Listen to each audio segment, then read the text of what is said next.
인종차별 문제는 사회 곳곳에서 아직도 계속되고 있습니다.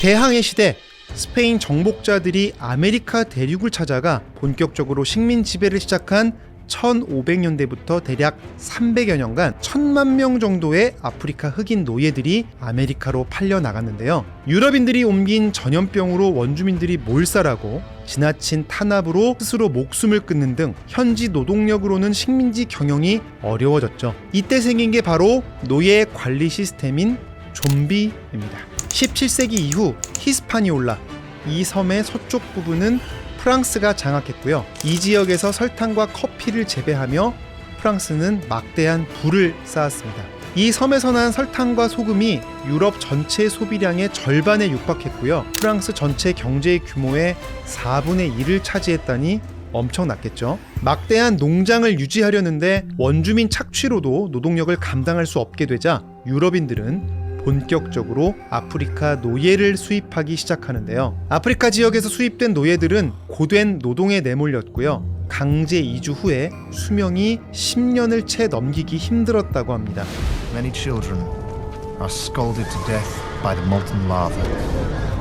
The result in the morning is a few pounds of pure refined sugar. 이렇다 보니까 노예들은 아프리카 토속 종교에 의지하기도 했는데요. 바로 이 종교 중 하나가 부두교입니다. 백인 농장주들은 바로 이 점을 역이용했다고 전해지는데요. 부두교의 주술사격인 이른바 보코르가 흑인 노예들을 통치하도록 한 겁니다. 그래서 흑인 노예들이 영혼 없이 복종하도록 하기 위해 종교적 의식의 탈을 쓰고 약물을 투여하는데요. 주로 복어의 독이나 독초 등을 주성분으로 한 약물을 통해 뇌의 사고 기능을 마비시키도록 했다고 전해집니다. 이런 사람들은 자신의 의지를 상실한 채 명령과 통제에 따르는 존재가 된다고 하는데요. 바로 영혼을 상실한 유령, 좀비라고 부르게 된 겁니다.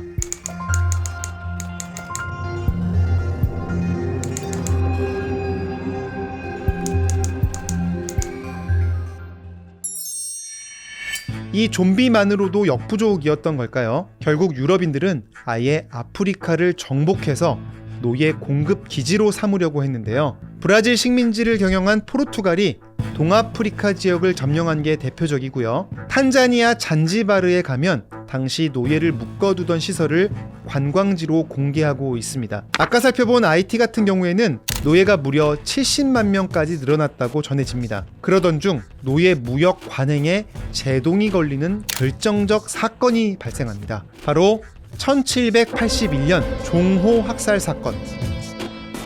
당시 종은 노예를 실어 나르던 배 이름이었는데요. 당시 영국 리버풀의 노예 무역회사는 이 배를 구매해서 아프리카 가나에서 노예를 실어 날랐는데요. 200명 정도가 한 개인 배에 무려 442명을 실었다고 합니다. 사람을 짐짝 싣듯이 실은 노예 무역선은 몇 달씩 항해를 지속했는데요. 겹겹이 쌓아 실었기 때문에 각종 배설물들이 그대로 쏟아져 내리는 구조였다고 합니다. 가뜩이나 제대로 먹지도 못해 위생도 엉망인 상황에서 이렇게 과적을 하니까 각종 질병에 시달리는 노예들이 많았고요. 엎친 데 덮친 격으로 길까지 잘못 들어서 항로를 빙 돌아가야 되는 상황까지 벌어집니다. 그렇다 보니까 도착지까지의 시간은 열흘 넘게 남았는데 당장 마실 물은 나흘치만 남는 상황이 닥쳤다고 해요. 이러다 보니까 선원들은 결국 노예들을 바다에 버리기로 결정합니다. 133명이 바다에 버려졌습니다. 이렇게 노예를 바다에 버린 데는 그만한 이유가 있었습니다. 노예가 이송 도중에 사망하면 보험금을 받을 수 없었지만 노예가 바다에 빠지면 보험금을 받을 수 있었다고 하거든요.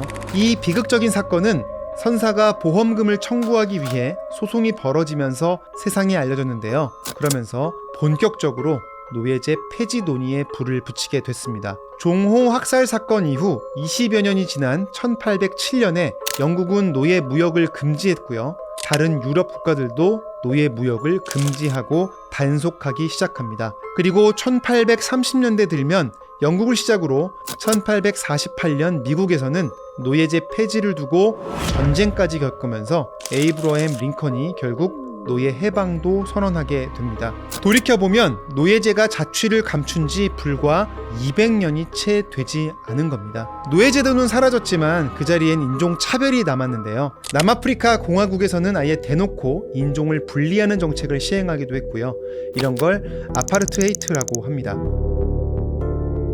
We have done in the last 300 years and built up in the church and in the state should be preserved and not be swallowed up by an, I wouldn't say inferior race. 그러다 2차 대전에 이르러서는 독일 나치 정권의 유태인 학살로까지 이어지면서 인종차별을 넘어 흔히 제노사이드, 인종 청소까지 벌어지게 되고요.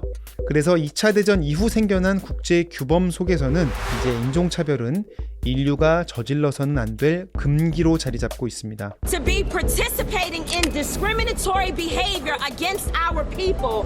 I attended an end-of-year gala where the theme was Arabian Nights, and I dressed up in an Aladdin costume and put makeup on. I shouldn't have done that. I should have known better, but I didn't, and I'm really sorry. 1948년에 발표된 세계 인권선언 1조는 모든 사람은 평등하다고 언급하고 있고요. 2조에서 인종, 피부색, 성, 언어 등으로 차별은 안 된다. 또 4조에서는 노예 제도, 노예 매매를 금지한다고 명시하고 있습니다. 최근 영화 인어공주의 주인공이 흑인 배우로 선정됐습니다. 일각에서는 원작과 다른 캐스팅을 문제 삼는 의견도 나오긴 하는데요. 구조적인 차별로 철저히 다른 삶을 살 수밖에 없는 사람들은 여전히 많고요. 아직도 미국에서는 백인보다 흑인의 보험료가 더 비싸다거나 단순히 헤어스타일을 이유로 취업에 어려움을 겪기도 하고요. If I showed up to work with an afro and then was fired, that is illegal. But if I showed up to work with braids, the same hair, braided, and was fired, that's potentially just fine. 흑인의 평균 수명도 백인보다 9년이나 더 짧다고 합니다. 주택을 팔 때도 흑인이 살았던 집, 백인이 살았던 집에 대한 가격 차이가 존재하기도 하죠. 실제 차별 문제 해결에는 정작 노력하지 않고 외부의 비판을 피하기 위해 형식적으로만 소수자 문제 포용에 힘쓰는 이른바 토크니즘에 대해 비판하는 사람들도 있습니다. 가뜩이나 줄어드는 인구에 우리는 더욱더 다문화 사회로 갈 수밖에 없는데요. 논쟁과 무관하게 이런 논의가 나오기까지 얼마나 인종차별의 역사와 상처가 깊었는지도 한번 생각해 볼 필요는 있겠습니다. 자유롭게 댓글에 의견 공유해 주시면 좋을 것 같습니다. 딩딩!